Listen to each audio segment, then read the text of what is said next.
Après la catastrophe de la centrale nucléaire de Tchernobyl, tout ce qui nous entoure s'est trouvé dans la zone de radiation. Les isotopes radioactifs ont pollué le sol, les lacs et les fleuves, et ont rendu la zone située dans un rayon de 30 km de la centrale dangereuse pour la vie. Selon les estimations scientifiques, seulement à peu près 4% de combustible nucléaire de l'un de ces blocs ont pénétré en dehors du réacteur détruit. Cela a suffi pour que le séjour des gens sur un territoire de 5000 km² devienne impossible. Les gens ont quitté les villes et les villages qu'ils avaient construits auparavant. Des maisons individuelles et même des communautés entières ont été détruites et enterrées. Le périmètre de la zone d'exclusion de 10 km autour de la centrale nucléaire est entouré de barbelés et de postes de contrôle spéciaux destinés à y garder l'ordre. Ce sont les endroits les plus pollués par des substances radioactives de notre planète. Un petit massif forestier situé à l'ouest de la centrale nucléaire est devenu la plus triste illustration des effets nocifs de grandes doses de radiation. Après l'accident, ces terrains ont reçu tellement de radionucléides que des conifères ont changé de couleur, passant du vert au roux. Ces endroits ont été dénommés la forêt rousse. La forêt de pins a absorbé par les couronnes de ces arbres des doses mortelles de poussière radioactive. La radiation a pratiquement brûlé la vie dans les arbres, ayant transformé des pins centenaires en squelettes roux secs. Après la perte des pins, toute la chaîne alimentaire s'est mise à se ruiner dans la forêt. Les insectes parasites se nourrissant des aiguilles de pin étaient morts, ce qui a entraîné la disparition des oiseaux. Dans la litière ont disparu des fourmis et d'autres insectes parasites. La couche arable de la forêt rousse a accumulé une énorme quantité de matière radioactive, ayant transformé cet endroit en désert radioactif. C'est dans ce site d'enfouissement que la forêt a été enterrée. Et non seulement la forêt, mais aussi la litière et la couche superficielle du sol. Il existe plus de 800 sites d'enfouissement.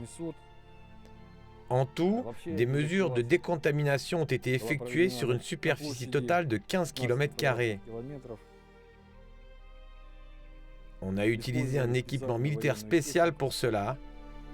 Et bien sûr qu'on a mobilisé des soldats aussi. On a fait participer beaucoup de gens pour enterrer cette forêt rousse. Des biologistes et des écologistes étudient ici les conséquences liées au rayonnement ionisant. Ils cherchent des changements et des anomalies dans les cellules des espèces vivantes. 30 ans plus tard, la situation environnementale tend à se stabiliser dans la forêt rousse. Le niveau de rayonnement a baissé 1000 fois et le désert radioactif redevient vivant. L'intensité de rayonnement a considérablement diminué. Mais étant donné que dans l'enfouissement se trouvent des matières organiques, du bois, de la litière, de l'humus, ils composent le bon substrat pour le développement des plantes. Et nous pouvons voir que sur la surface de l'enfouissement poussent des plantes ligneuses, des arbrisseaux. Les plantes font remonter des radionucléides de l'intérieur de l'enfouissement à la surface. C'est la seconde migration biogénique. Et en cas d'incendie, cela devient une source complémentaire pour faire pénétrer des radionucléides dans l'atmosphère et sur les terres environnantes. Cependant, sur notre planète, il n'y a pas d'endroit sans aucune forme de vie. La vie existe partout, même dans les déserts. 30 ans plus tard, la zone d'exclusion de Tchernobyl rappelle une réserve naturelle. Même les eaux les plus polluées de la zone touchée par l'accident de Tchernobyl fourmillent de vie. Des oiseaux migrants s'installent régulièrement sur les rives des lacs Glubokoi et Azbouchine. Et dans leurs eaux radioactives vivent des insectes et des amphibiens. Le niveau de pollution du poisson et des amphibiens dans ces lacs dépend en grande partie du niveau de la pollution du bassin lui-même. Dans la partie centrale de la zone, il y a un grand lac artificiel, le bassin protégeant la centrale nucléaire de Tchernobyl. La superficie totale du lac fait environ 22 km². Dans ce lac habitent environ 42 espèces de poissons. Mais les poissons de l'étang refroidissant la centrale nucléaire de Tchernobyl ne conviennent pas à la consommation humaine. Le contenu des radionucléides dans la chair et les arêtes des poissons est tellement élevé qu'il est comparable aux déchets radioactifs. La totalité du territoire de la zone touchée par l'accident de Tchernobyl est couverte d'un réseau de petites rivières et de lacs. Le fleuve de Pripyat, c'est le plus grand fleuve de la zone de Tchernobyl. Sur les rives de la rivière, il y a des grues rouillées, délaissées. Des géants de métal de l'ancien port de chargement du fleuve de Pripyat rouillent sous l'influence de l'environnement. Le fleuve traverse la zone du nord au sud-est et reste la principale source de la sortie des radionucléides. Dans son bassin inférieur, la zone inondable du fleuve de Pripyat devient plus large et atteint 10 à 15 km. Son courant lent porte du strontium et du césium radioactif dans la direction du réservoir de Kiev. Le large lit majeur, avec de nombreuses petites îles et des bancs de sable couverts de plantes, a créé des conditions parfaites pour la vie des plantes et des animaux sauvages.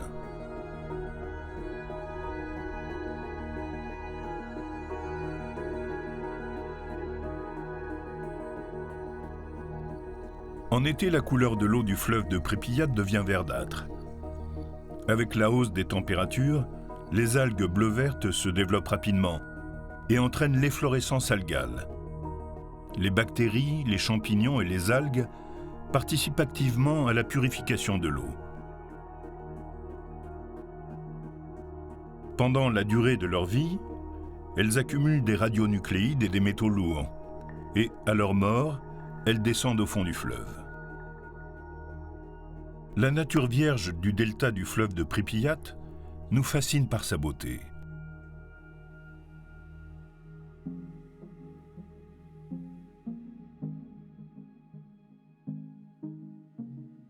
Le fleuve de Pripyat, c'est le plus grand affluent droit du Dniepr. Le Dniepr est le plus grand fleuve de l'Ukraine. Il coule de l'ouest à l'est sur les territoires de 3 États: la Russie, la Biélorussie et l'Ukraine. Sur les rives du fleuve, on compte plus de 50 villes, dont Kiev, la capitale de l'Ukraine.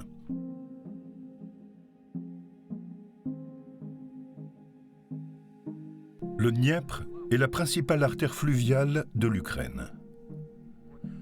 Les eaux du Dniepr coulent du nord au sud. Le fleuve transporte les eaux de la moitié de la surface du pays.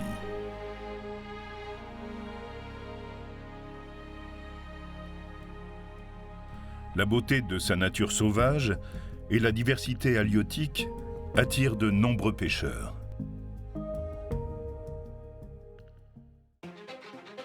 Tôt le matin, dans les baies pittoresques du Dniepr, des pêcheurs préparent leur équipement pour une chasse sous-marine. Ce sont des endroits très recherchés par ces passionnés.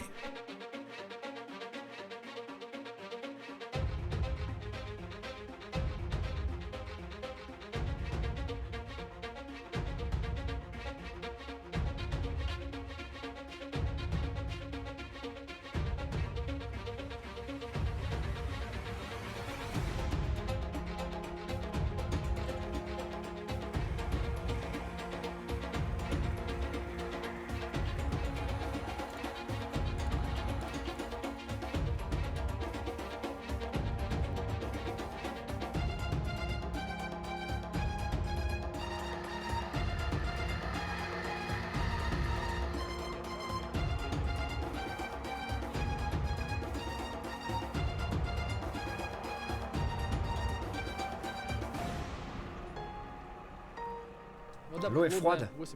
Il ne fait que 8 degrés. Le temps est parfait. Il ne pleut pas. Peut-être aurons-nous de la chance aujourd'hui. Comme les pêcheurs locaux nous l'ont dit, aujourd'hui le temps n'est pas bon pour la pêche en spinning. En revanche, cela veut dire que les pêcheurs en plongée auront de la chance, eux.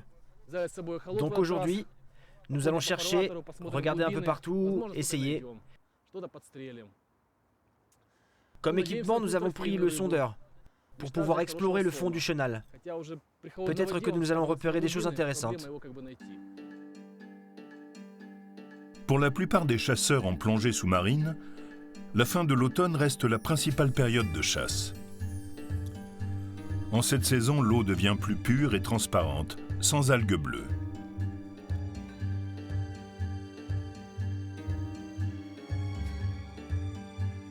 La pêche sous-marine est une pratique sportive pendant laquelle c'est le plongeur qui recherche et chasse le poisson.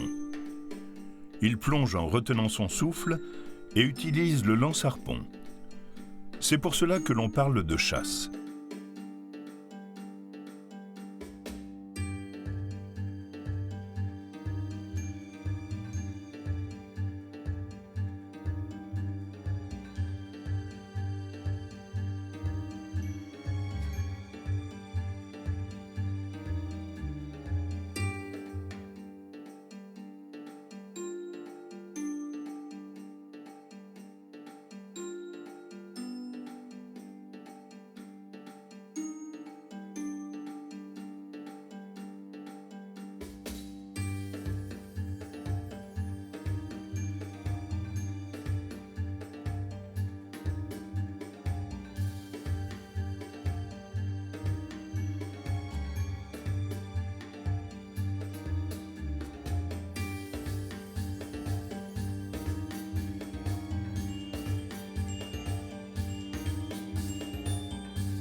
On chasse ce qu'on a la chance de trouver.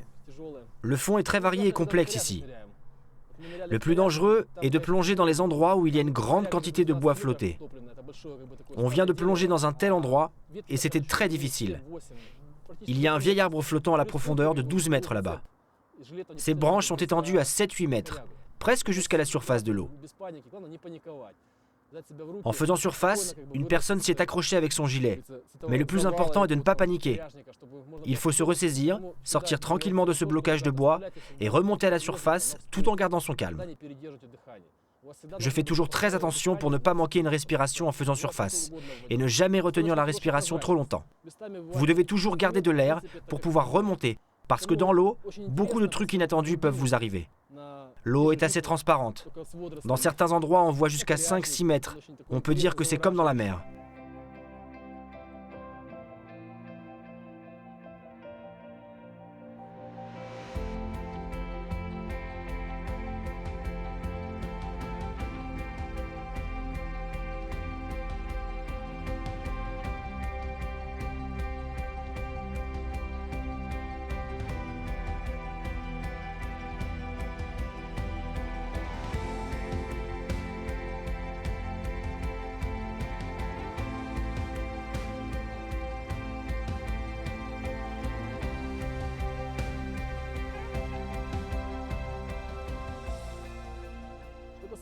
En ce qui concerne notre équipement, compte tenu de la température de l'eau, il est recommandé de plonger avec une combinaison de 9 mm. Nous plongeons avec une combinaison de 7 mm pour le moment. Nous sommes des hommes d'une race robuste, alors on peut continuer à plonger comme ça encore 2 ou 3 semaines. En fait, notre principal équipement comprend la combinaison en néoprène, les gants, les chaussettes et le gilet tactique. Nous avons aussi ces ceintures qui nous permettent de compenser la flottabilité sous l'eau. Le masque de plongée lui-même, adapté pour les yeux, les sarbacanes de chasse et nos fusils. Ils peuvent être très différents. Nous utilisons des fusils à air comprimé ainsi que des arbalètes de chasse. Tout dépend de la transparence de l'eau et du type de poisson recherché. Le fish stringer, pour enfiler et transporter du poisson, est aussi important. Avec du poisson. Eh oui, déjà avec du poisson. Voici notre barque de pêche. Elle fait également partie de notre équipement principal. Le moteur, le sondeur. C'est ainsi que nous explorons nos eaux les plus profondes. Nous venons de parler avec un pêcheur. Il y a une petite baie avec beaucoup de poissons ici Et nous pensons y aller maintenant. On va explorer le terrain avec le sondeur. On verra où il y a des poissons. Il fait déjà froid et les poissons sont descendus plus profondément, car ils se préparent déjà à l'hiver. Ils se trouvent maintenant à des profondeurs supérieures à 8 mètres. Et les plus gros poissons, nous les avons même à des profondeurs de 18 à 20 mètres dans le chenal. On va chercher. Si nous avons de la chance, peut-être qu'on ramènera quelque chose aujourd'hui.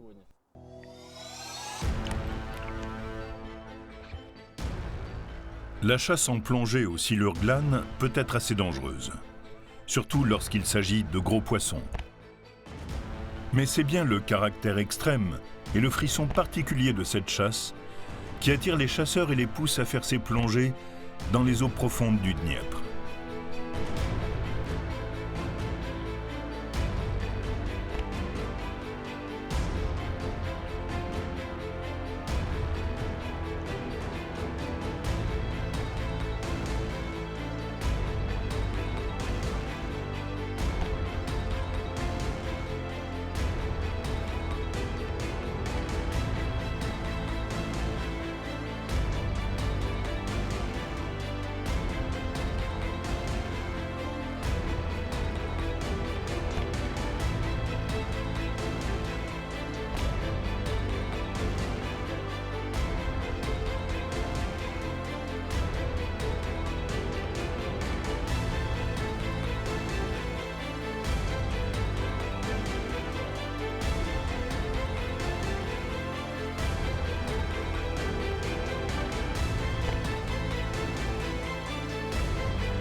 Il y a encore une chose très importante.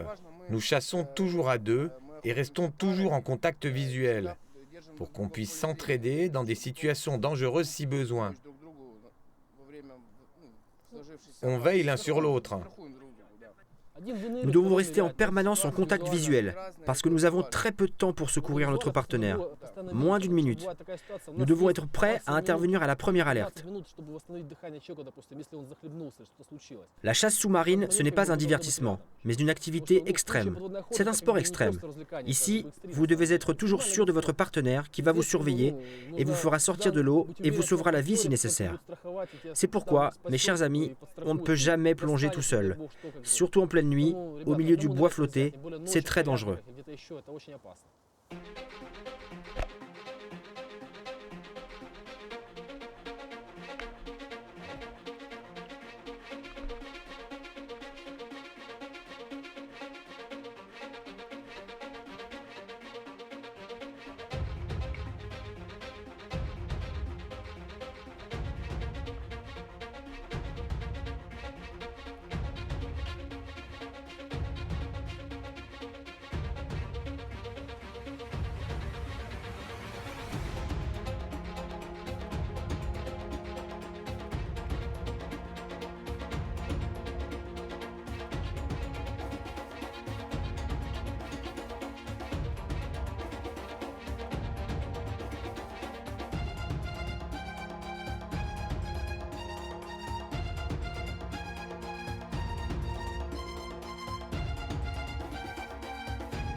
On trouve des poissons très différents, des cendres de 1 kg et plus qui sont déjà des belles prises. Mais des fois, il y a des spécimens plus gros. Il y a même des brochets de 5-6 kg. Et on les prend de la manière tout à fait différente parce que le brochet est un poisson très fort, qui tire avec une grande intensité. L'essentiel est de l'atteindre correctement, de le harponner et de le laisser se promener. Parce que si le pêcheur se met à tirer la ligne, le poisson la rompt tout simplement. Il se déchire le ventre, les nageoires et se sauve. C'est pourquoi nos fusils sont équipés de bobines avec une ligne de réserve. Moi, par exemple, j'ai toujours 25 mètres de ligne sur la bobine. Et, en plus, 3 mètres de ligne dont je me sers pendant la pêche. Si je chasse un gros poisson, je fais en sorte de le relâcher et de lui donner la possibilité de nager, pour qu'il se fatigue. C'est comme pendant la pêche au spinning. Tu laisses le poisson se fatiguer, pour le sortir plus facilement de l'eau. Lorsque le poisson est actif, il risque de casser tout ton équipement, même un câble avec une grande résistance. Souvent, lorsque le poisson tire fort la ligne et se sauve immédiatement, ça veut dire qu'il s'est déchiré le corps.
Il faut relâcher le poisson, le laisser se promener, tout en le contrôlant en même temps. D'habitude, lorsqu'il s'agit du brochet, il faut l'attraper avec la main, de la manière correcte, pour que le poisson n'arrive pas à trouver un point d'appui. S'il y arrive, il rompra la ligne et se déchirera le corps. C'est pareil avec le silure. Il essaye de vous résister, il se cache tout de suite sous une souche, sous un blocage. Dès qu'il trouve un point d'appui, il tire très fort, il se déchire le corps et il part. Si vous avez un bon drapeau sur votre harpon, vous tiendrez peut-être ce poisson. Mais en tirant fort, le poisson risque de se déchirer le corps sur le câble. Nous nous efforçons de tirer correctement sur la cible, c'est-à-dire en visant juste, pour ne pas laisser les poissons se déchirer le corps, pour ne pas gâcher les poissons. Ça serait dommage de les gâcher comme ça. Ça suffit de chasser 2 ou 3 poissons juste pour le plaisir. C'est la qualité qui compte pour nous, pas la quantité. C'est la qualité qui compte pour nous, pas la quantité. Oui, c'est ça. Le Dniepr est un grand fleuve, coulant sur un terrain plat. Il possède un lit sinueux avec des hauts fonds, des défluents et de nombreuses îles. Nombre de ces îles font partie de la zone protégée dite les îles du Dniepr. De nombreux oiseaux migrateurs font ici leur nid. Ces espaces abritent plus de 120 espèces végétales uniques. Et dans ces eaux courantes, limpides, on trouve une bonne trentaine d'espèces de poissons.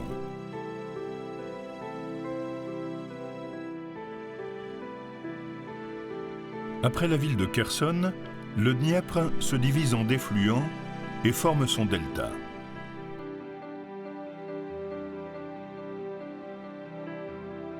La superficie du delta du Dniepr est d'environ 350 km². Sur le terrain situé à l'embouchure du Dniepr, il y a plus de 50 îles bordées par des détroits et des défluents. Les îles fluviales et les terrains marécageux du Dniepr forment un écosystème naturel unique, connu sous le nom de roselière du Dniepr. Le delta du Dniepr est un lieu très populaire chez les personnes pratiquant la pêche de trophée. Avec l'arrivée de l'hiver, les pêcheurs de toute l'Ukraine arrivent ici en quête de nouvelles aventures et de belles prises.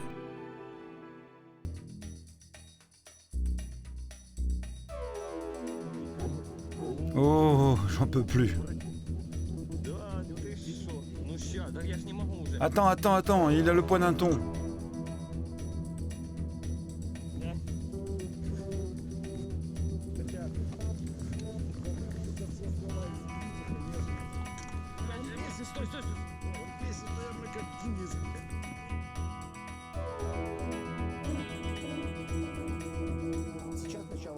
Nous sommes au début du mois de décembre. Les pêches de compétition sont finies, la saison de pêche sportive est terminée. Et là, nous pouvons nous permettre d'y aller tout simplement pour admirer la nature et profiter d'une pêche ordinaire.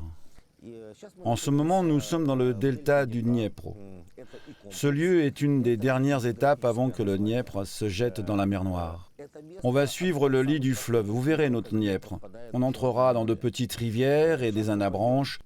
On va pêcher des perches et des brochets. J'espère que nous arriverons à avoir des bonnes prises et un bon brochet.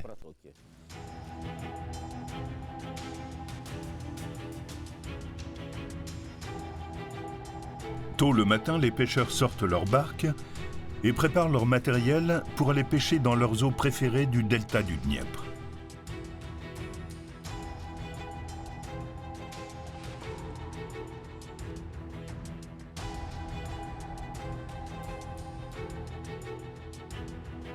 Ils espèrent que le poisson va mordre et s'attendent à une belle prise de brochet, de perche, de cendre et pourquoi pas de silure trophée. Nous pensons pêcher un grand brochet et après on verra.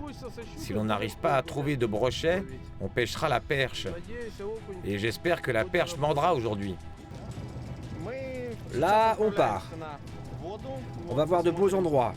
Et on va chercher ce qu'il y a à pêcher aujourd'hui.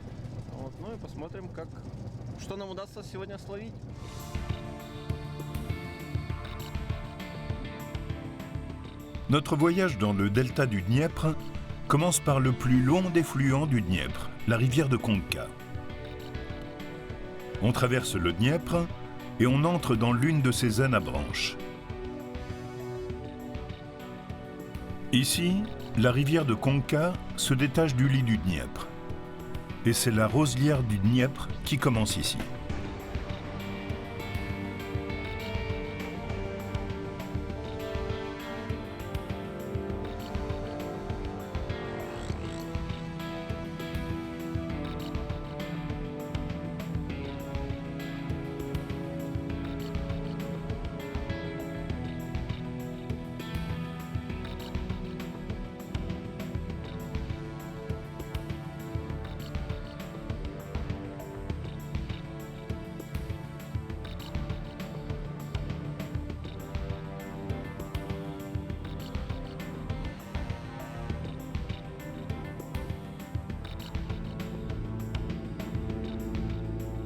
Devant nous, il y a le littoral totalement recouvert de syrpes.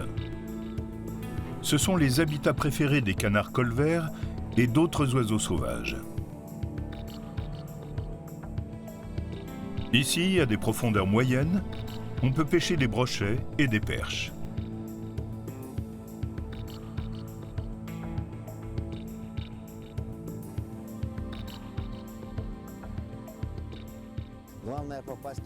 Le plus important est de trouver les poissons.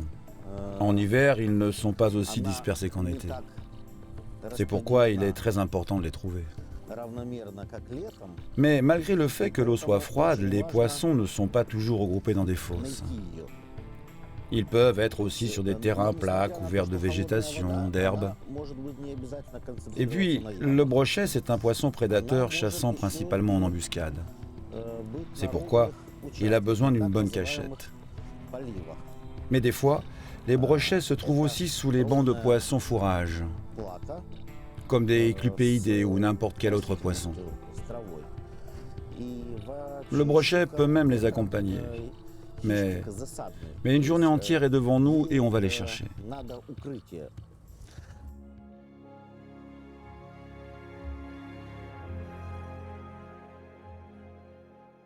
À la fin de l'automne, il est mieux de pêcher le brochet et la perche depuis la barque, car c'est plus simple pour atteindre les habitats des poissons prédateurs.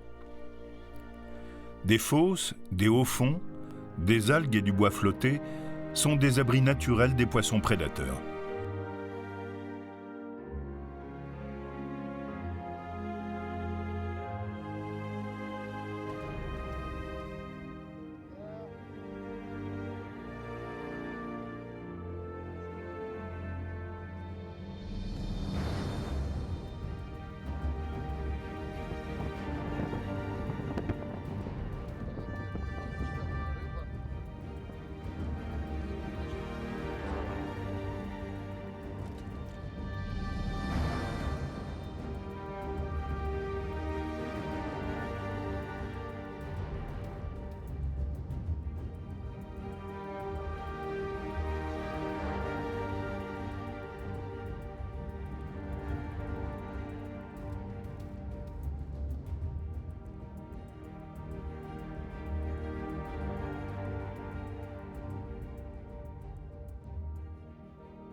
Parfois, il faut faire attendre plus longtemps.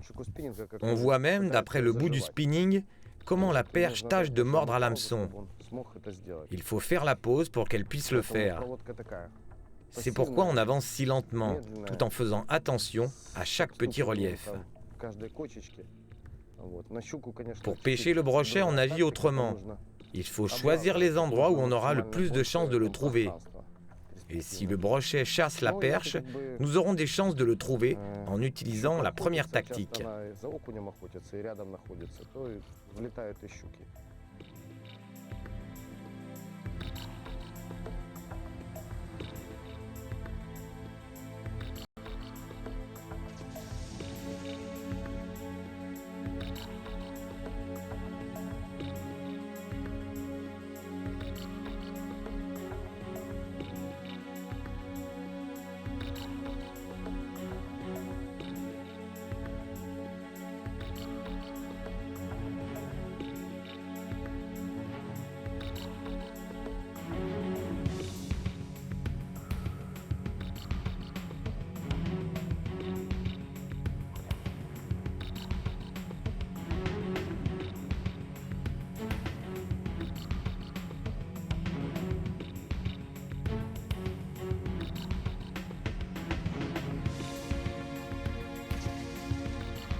Alors que l'hiver approche et que le temps devient plus froid, les perches se mettent à chercher plus activement à manger et forment un banc.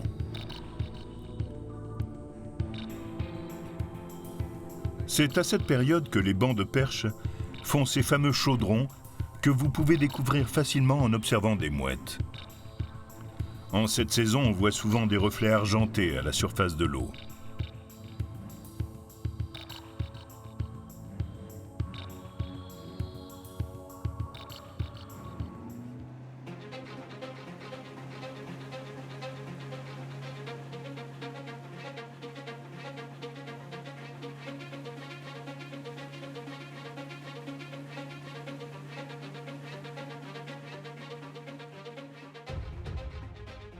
À 16 km en aval de Kherson, le Dniepr se divise en deux défluents, Rvache et Bakaï.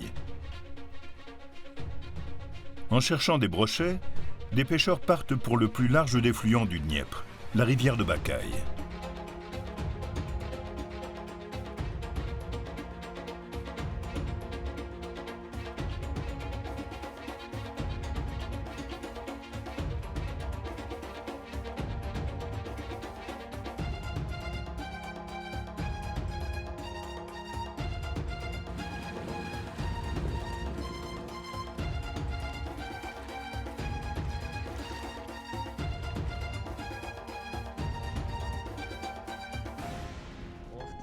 Oh là là, waouh!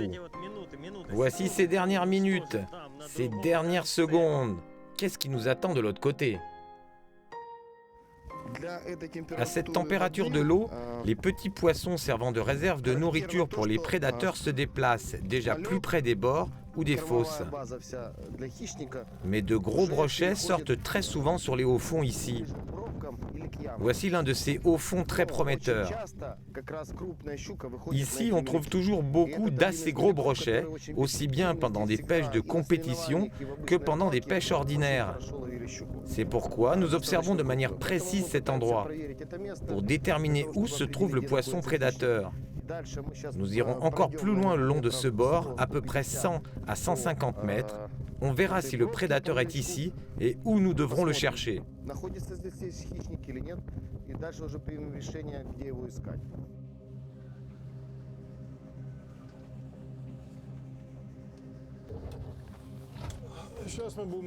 On va chercher une soi-disant bordure. Des pêcheurs l'appellent comme ça et ils comprennent de quoi il s'agit. C'est là que nous allons nous arrêter pour essayer de pêcher les brochets.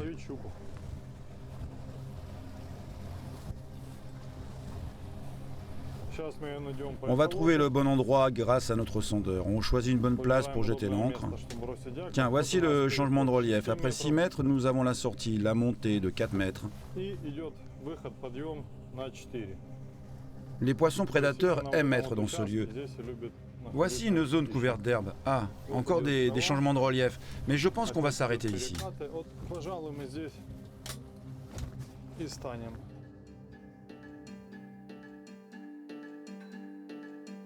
Le brochet était toujours l'un des trophées les plus désirés par tous les pêcheurs. Mais pêcher ce prédateur beau, fort et prudent est loin d'être facile.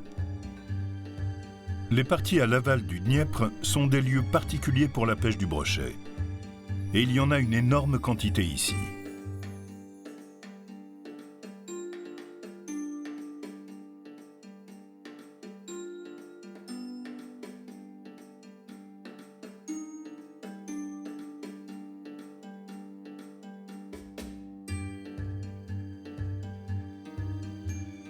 La pêche du brochet n'est pas très difficile à la fin de l'automne. Et les prises sont souvent belles au cours de cette période. Selon les pêcheurs expérimentés, c'est surtout en cette saison qu'il est préférable de chercher des exemplaires de trophées. La pêche d'automne du brochet demande l'utilisation d'appâts très divers, car les préférences et les humeurs de ce poisson peuvent changer plusieurs fois par jour. En ce qui concerne la couleur des appâts, le mieux est d'utiliser des leurres de couleur bleu-vert, mais ceux de couleur blanche au dos noir sont souvent assez bons aussi.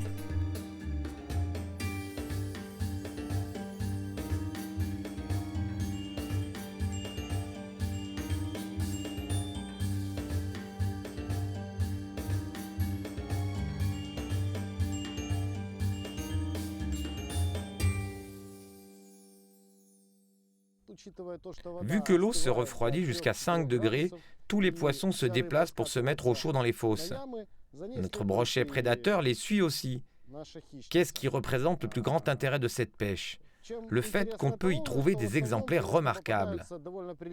De 2 jusqu'à 5 ou même 7 kilos, ça dépend de votre chance. D'autre part, cette pêche demande beaucoup de persévérance et de labeur.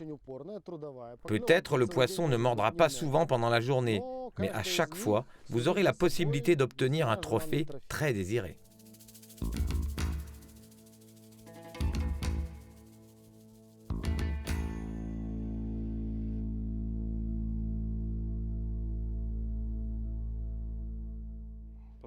Je pêche tout le temps ici et je connais le terrain. Maintenant, selon le sondeur, on va rester au-dessus du fond plat. Et je comprends qu'à 30 mètres d'ici, il y aura de l'herbe. Autrement dit, c'est là que finissent les herbes et commence le fond plat. Et c'est là que nous allons pêcher.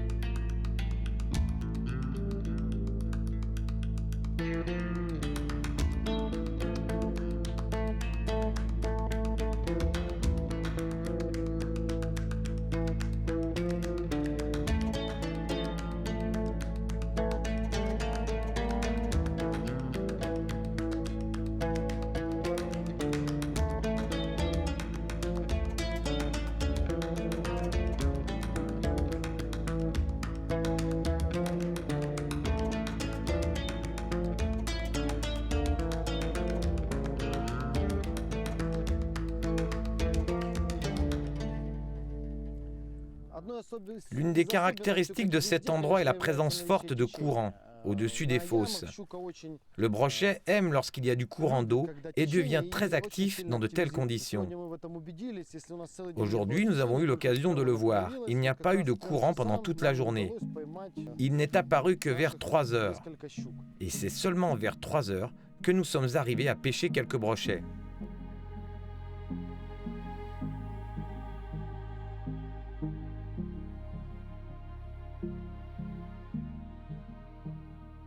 En tout, il y a plus de 50 îles dans le delta. La grande île Potiomkin est l'une des plus grandes îles ici. Aujourd'hui, la majeure partie de l'île est occupée par les terrains de vieux villages de vacances. Ils s'étendent sur une bande étroite le long de la Roselière, avec sa nature vierge et sa flore et sa faune tout à fait exceptionnelles. Ce voyage sur des voies navigables du delta nous rappelle le déplacement dans un labyrinthe. Nous avançons dans nos barques le long de grandes et petites îles couvertes d'herbes et de roseaux. Sur des sites plus élevés poussent des broussailles, des peupliers, des saules.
On sort doucement et oh, vous imaginez?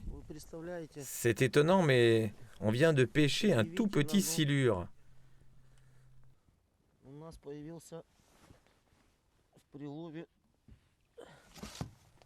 Le gamin a mordu à l'appât en pensant que c'était un ver.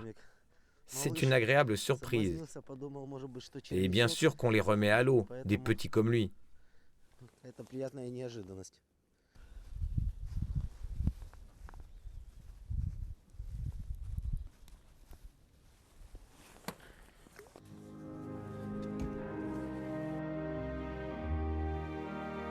En aval, le Dniepr se jette dans le golfe Borystenik. Ici, le Dniepr termine sa course. C'est bien ici que le Dniepr se jette dans le golfe Borystenik. C'est la mer qui commence ici en fait. Les espaces infinis, on ne voit pas de rive. Voilà comment le Dniepr se transforme en mer.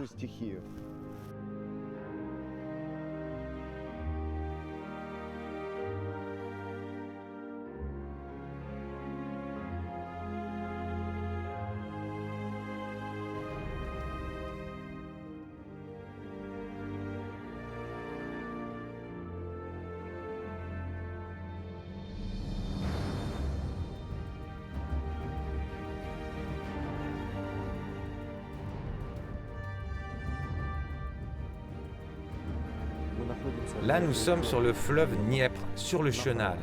Les cendres mordent bien, ici, surtout à la fin de l'automne et en hiver.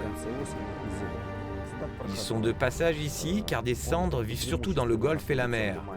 Et en hiver, ils viennent au Dniepr à la recherche des poissons fourrages et à la recherche aussi de poissons blancs, comme vous le voyez. Il y a du brouillard, il n'y a pratiquement pas de courant d'eau, et pourtant, on observe que les cendres deviennent plus actifs.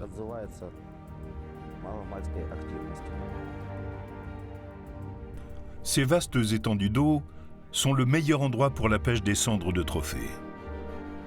Ici, il y a beaucoup de petits poissons attirant les cendres. Au cours de cette période, les cendres mangent beaucoup et peuvent sortir même 5 fois par jour pour chasser de petits poissons. Actuellement, nous pêchons des cendres et leur poids moyen fait entre 800 et 900 grammes. Parfois, on trouve aussi des exemplaires de 1,5 kg à 2 kg. Récemment, on a pêché un cendre de 3,5 kg. Mais c'était plutôt un cas exceptionnel. En général, le poids normal du cendre fait entre 700 grammes et 1 kg.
Ça a l'air de mordre.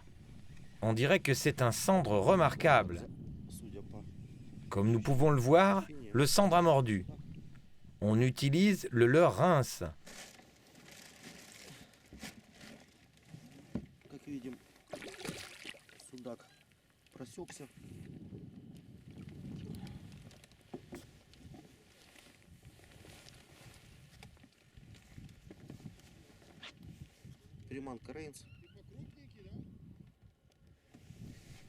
Et je pense qu'on va prendre ce cendre et que notre excellent chef du resto, le Delta du Dniepr, en fera un plat délicieux.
En fin de journée, des pêcheurs partent pour le défluent Rvash, le défluent le plus profond du Dniepr. Les navires de mer passent par ce défluent vers le port de Kherson.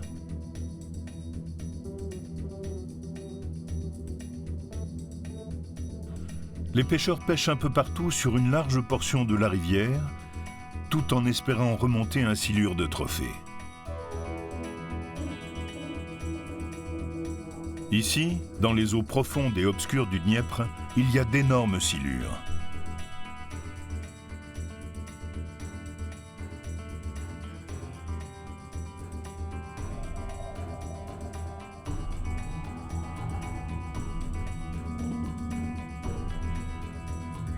La pêche de grand silure n'est pas aussi simple qu'on pourrait croire. On n'arrive pas à voir ce poisson prédateur facilement. Il faut savoir être patient. Enfin, on a réussi. Le silure de trophée est au bout de notre hameçon.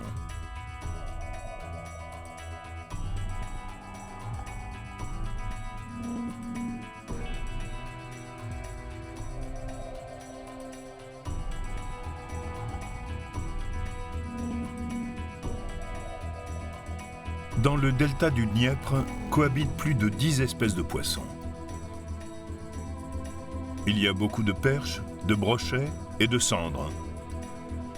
Mais la pêche des grands silures est ce qui motive et excite les amateurs de pêche sportive.